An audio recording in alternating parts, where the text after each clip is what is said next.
Hello, sixth graders. This is Skill Builder 15, and today we're going to start looking at Livin' on a Prayer. Now, we talked about this in class briefly, but this is a piece of music that we're going to play with all of the middle school orchestra students, all of the middle school band students, and all of the middle school chorus students. And so there will be a lot of people playing and singing this piece of music. And there are some significant challenges in this, especially if you're a sixth grade string player. And so we are all going to learn the same part. I think that's going to make it a little bit more manageable for us in class to talk about some of the new notes, some of the new rhythms, and make sure that we are all on the same page so that we can play this well and be successful with it. The thing that makes this so challenging, and you can see right at the beginning of the piece, there are some symbols that you maybe have not seen before. They look like two small B's. Those are flat symbols, and so our key signature has two flats. And we've talked about this before, that beginning string players like to play in keys that have sharps in them. You'll notice in our music we play a lot of F sharps and a lot of C sharps. For Livin' on a Prayer, we actually are playing parts that were written for band instruments. I've rewritten them into your clef to make sure that you can read the notes, but these were all written for students in beginning band. And beginning band students like to play keys with flats in them. And so we're going to have some new notes to learn, but that's okay because I wanted you to learn these notes anyway. And so we are going to really work hard to learn these new notes and be able to play them in Livin' on a Prayer. So let's go right from the beginning. And our very first note is a new note. The first note of this piece is a B flat. Now, for everyone except for bass, you play B flat the same way. Instead of putting your first finger down on the A string on the first sticker, you're just going to back it up a little bit lower, a half step lower, to play a low one on the A string, and that's a B flat. I believe we've already learned the note E flat, low one on the D string. It's the same thing, just on the A string. Bass, yours is a little bit different. It's two fingers on G. So that first note is B flat. It's a whole note, so we hold it for 4 beats. Your next note is a C, but it's not a C sharp, it's a C natural. We've talked about C natural recently because we have a couple of pieces that have C naturals. So instead of your high 2 or your third finger for cellos, you're going to back the second finger up if you're a violin or viola. Cellos, you're going to use your second finger, and bass, you have to shift to get to that C natural, but we have a different sticker where to put our finger instead of C sharp. So the next note is a C natural. Now, one thing that you have to realize is instead of playing, since we're not playing a B, a regular first finger, it's back for a B flat, you still are going to have to stretch your second finger to get to C. So violins and violas, you're going to look like this. Cellos, you're going to have your low one, and then you're going to have to stretch your second finger to get to where your second finger would normally go. And bass, you just have to shift to get to that note. So our first two notes are B flat, C natural, and then we have C, D. So you can see for violins and violas, you have space and then another space up to your third finger. Cellos, you're going to have a stretch 2. You have low 1, stretch to 2, stretch to 4 to make sure you can get your fourth finger where it would normally go. And bass, again, you have to be shifted for those notes. So you're going to play B flat, 2 fingers on G, up to 1 finger for C, and then 1 for C to D. This is what it sounds like when you put it together.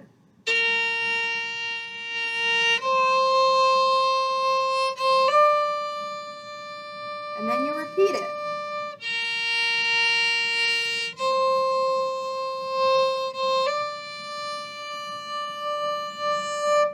So that takes care of the first 8 measures. The first 8 measures just use those 3 notes, B flat, C natural, and D. And we will spend a lot of time in class practicing and making sure our fingers are in the exact right place when we play those notes. But it would not hurt for you to spend some extra time this week making sure you have that B flat and C natural down, because those are some new notes for us. Then we get to measure 9. At measure 9, we have the melody. Again, we have to look out for some of those new notes that we haven't played before, but there also is a little bit of a strange rhythm here. And so I'm going to play this in little pieces so you can hear what it's supposed to sound like, and then you'll be able to play it after you've heard it. So starting at measure 9, we start on a B flat, the note that we just learned at the beginning of the piece. The only other note I need to point out to you, if you count with me, you play 1, 2, 3, 4, 5, the 6th note of measure 9. It looks like an F sharp, but remember we don't have sharp notes in this key signature, and so we are going to have to play an F natural. Again, bass, it's different, but for everyone else, if you think about how you play a C natural on the A string, you're going to do the exact same thing on the D string. So either low 2 or second finger if you're a cello to play the note F natural on D. Bass, all you have to do is play 2 fingers on the D string instead of 4. And so there are some F naturals in this melody. You just have to make sure you look out for them. This is what it's going to sound like from measure 9. I'm going to start with my low 1 B flat.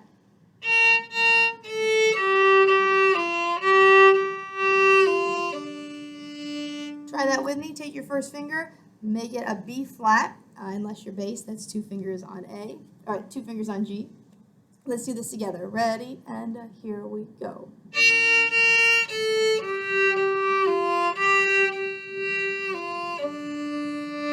If it doesn't sound quite right, look at your fingers, see which one is maybe not in the right place. You might have to pull something back or stretch it a little bit further to make it in tune. Look at that one more time for measure 9. Ready, and here we go.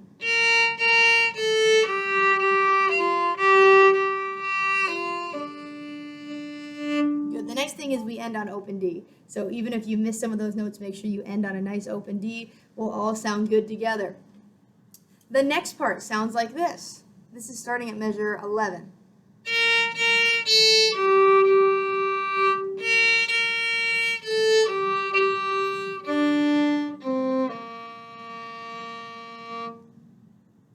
Try it with me. This is measure 11. Ready, and here we go.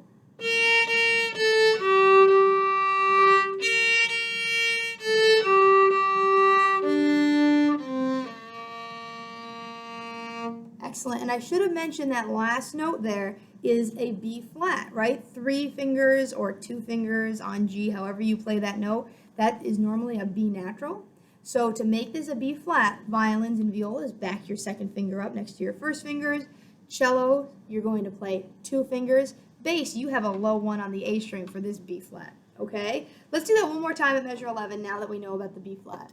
Ready, and here we go.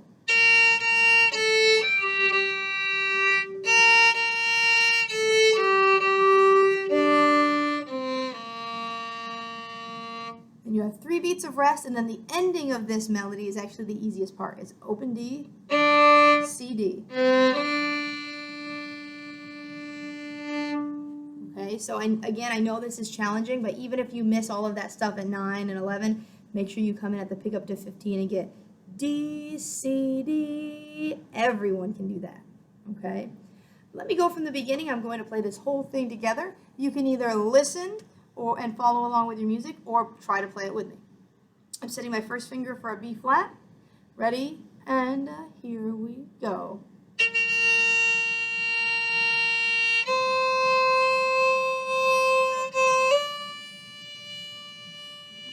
2, 3, B flat.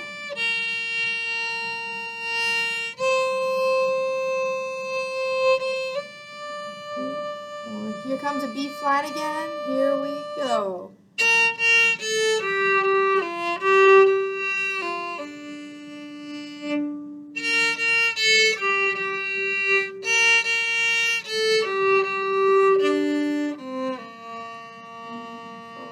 One, two, three.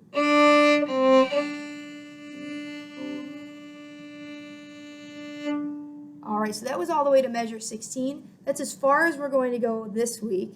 I want you to do your best on this. Don't get stressed out if you're having a hard time with it. This is not the type of thing I would normally teach to second-year players, but I want you to be able to be included in the performance at our spring concert, and so I want you to do your best. If you miss something, it's not the end of the world. We will continue to work on flats next year and the year after as you're in the higher middle school grades. So just do your best here. We're going to have fun with it, and we will work on this together in class as well. So thanks for watching your Skill Builder. Hope you guys have a great week, and I will see you guys in class.